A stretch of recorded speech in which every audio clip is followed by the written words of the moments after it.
নমস্কার বন্ধুরা, আজকে আমি বানাচ্ছি ডুমুর চিংড়ি। খুব সহজে এটা আপনার বাড়িতে বানাতে পারবেন, তবে ভিডিওটা আপনারা শেষ পর্যন্ত দেখতে থাকুন।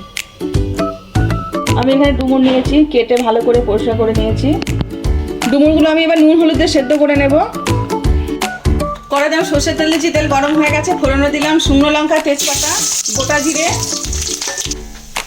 আলু দিয়ে দিলাম, টুকরো করে কেটে রাখা আলু।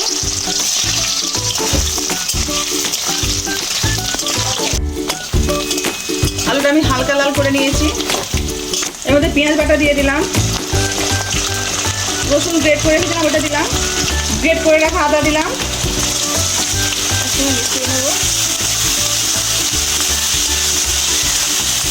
এর মতন হলুদ গুঁড়ো দিয়ে দেবো, 1 চামচ ধনের গুঁড়ো দিলাম, 1 চামচ জিরের গুঁড়ো দিলাম, 1 চামচ লঙ্কার গুঁড়ো দিলাম, স্বাদ মতো নুন দিয়ে দিলাম, কেটে রাখা টমেটো দিয়ে দিলাম।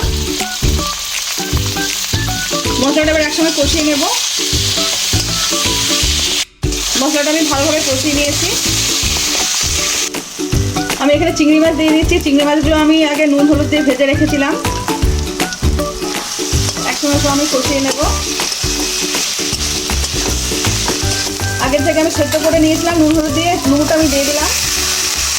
ভালোভাবে মশলার সঙ্গে কষিয়ে নেব। দুটা বেশ মশলার সঙ্গে ভালোভাবে কষিয়ে নিয়েছি। আমার কষানো হয়ে গেছে, এবার আমি জল দিয়ে দেবো। কষানো হয়ে গেছে, আমি জল দিয়ে দিলাম।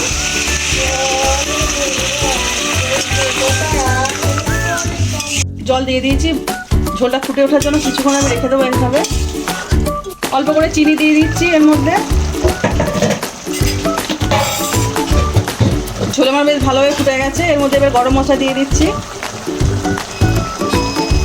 নামানোর আগে ওপর থেকে একটু ঘি ছড়িয়ে দিচ্ছি।